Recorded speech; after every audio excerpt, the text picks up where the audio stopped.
Hey everyone, I thought I would take this opportunity to play along with the Design Mania contest hosted by Making Soap and Cosmetics magazine. And I'm not sure if I'm actually going to have an entry, but I do want to play along. So this is the technique that I'm going to attempt. It is called a bouquet swirl, and it's gorgeous and also very advanced. The tutorial had very specific instructions about how to layer and swirl the soap, but at the same time, when I tried it, this is my first attempt, okay? And as you can see, I think my batter was actually a little too fluid, and it's possible that I over swirled it a little bit as well because it was my first time attempting the pattern. So this time I have picked out a new color palette, and these are going to be my swirl colors, and then I'm actually going to do navy for the base color and see how that turns out, if I can get a nice dramatic effect. So the purpley pink color here, this is a mica called Ruby Rose that I got from a supplier that's no longer in business, but I have seen this color come from other suppliers as well, so you might be able to find it. I'll use that for the dark pink and the light pink, and then this is actually a light lilac, but I'm just gonna go white. And then I've got a nice golden yellow. This is a combination of the new Mango Lassie from Mad Micas and just a little bit of yellow oxide to keep it saturated. And then the green, I did a combination of the new Chartreuse mica from Mad Micas and their Maniacal Pea. And I think that's going to be beautiful. And then finally for the navy, I could have gone with their new navy colorant. I forgot the name of it now, but instead I'm gonna do a combination of ultramarine blue and black oxide because I've done this before and I really like how it turns out. So it's 5 parts ultramarine blue to 1 part black oxide. And then the usage rate is half a teaspoon per cup of soap, which is like 8 ounces. All right. Lye and oils are ready to go. We're right around the 90-degree range for both.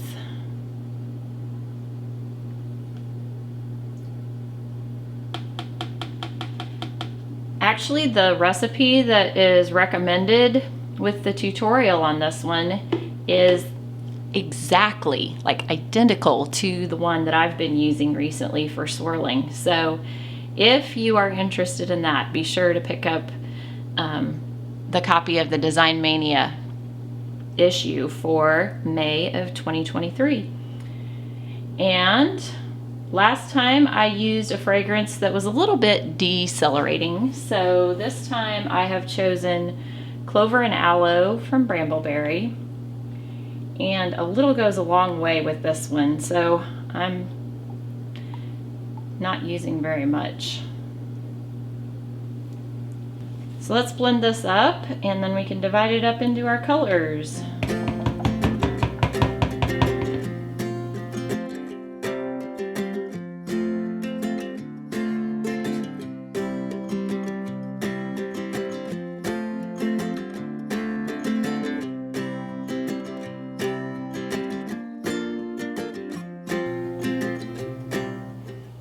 Okay, I would say we have a fully stable emulsion now. I made some calculations and I'm going to have just a little bit more of the colored soap than the base soap. Otherwise they're almost half and half. I'm going to do 3 ounces for the green. And then 5 ounces for each of the other colors.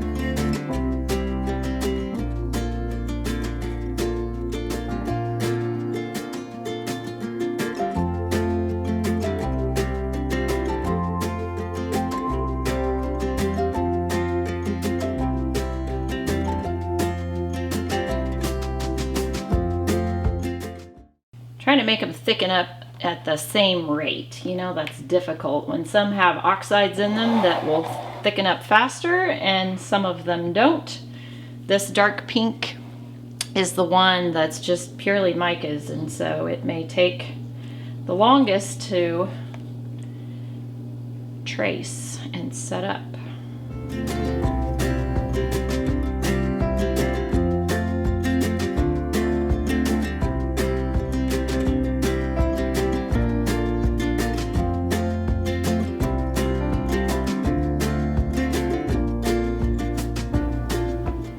Okay, I don't know if I mentioned it, but I do disperse the ultramarine blue and black oxide with water, and the rest I've dispersed with oil. So that's one of the downfalls of using the ultramarines, is having to disperse it in something different and potentially causing glycerin rivers because you've got a different water amount. So you have to be really careful.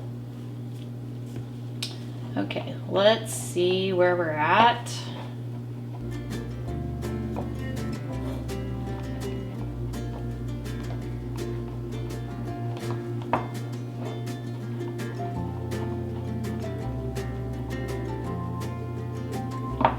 Okay, my swirl colors are all where I want them to be. This is taking just a little longer. I might give it a little blitz.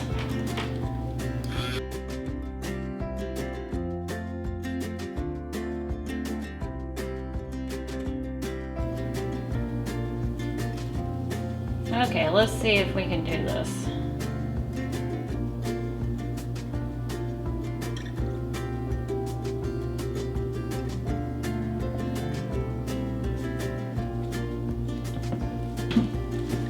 I'm going to start with green.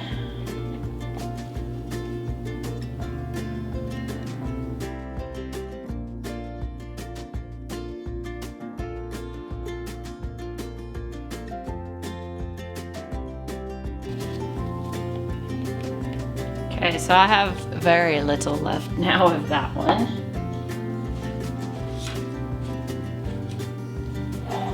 And I'm going to do the dark pink right on top of it.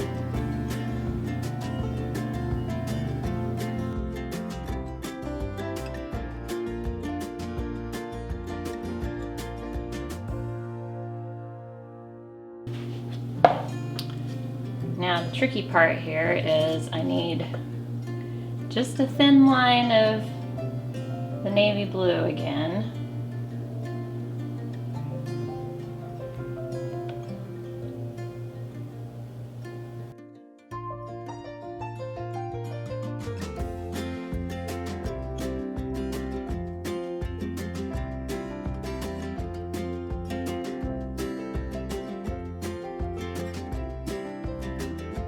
Now let's try light pink.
I feel like I have all the soap that I need in the mold, but it did not set up at the same rate. And so the white and the light pink, the ones that have the titanium dioxide, are probably the right texture for swirling this technique. Everything else is still a little thin. So I'm gonna wait just a few minutes and let this set up just a little bit more before I swirl it. Okay, it hasn't been too much longer, but I just want to get this going. So I'm gonna start off with a couple of figure 8 turns in here.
So normally I would oven process my soaps, but this time I decided not to let this one gel. And that's because I added all that extra water for the navy colored part of the soap, and I didn't want to cause glycerin rivers.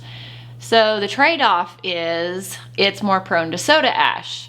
So I kept it covered for multiple days and sprayed it with alcohol several times as well. And I've got tiny little patches of soda ash here in the corners, but I think that's about it. Maybe one right here. And of course, the other trade-off is some of these colors aren't as dark as they would have been if they'd gone through gel phase. However, the green and the yellow, which would tend to fade when they get oven processed, are brighter. So you can decide and weigh your options. And now that it's out of the mold, you can see it's forming some more soda ash on the sides. However, I think that's gonna be okay. The first thing I wanna do is take my vegetable peeler and just knock these corners off, and then we will cut into it.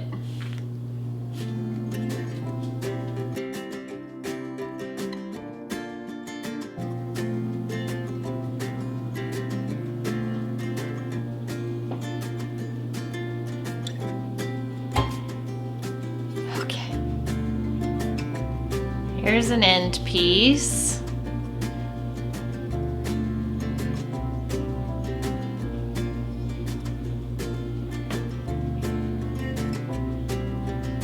Wow.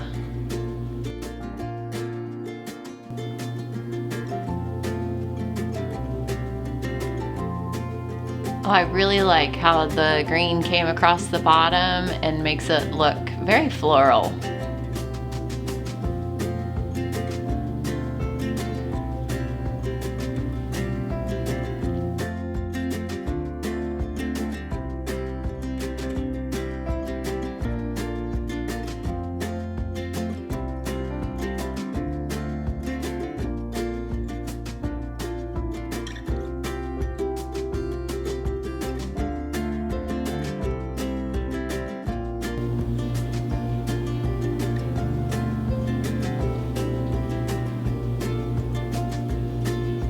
This one might be my favorite.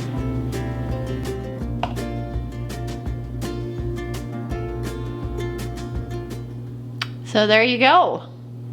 Those are all of my soaps. What a pretty design. I can tell I didn't get a hanger through absolutely every spot, but I think that looks pretty good. Hope you enjoyed it.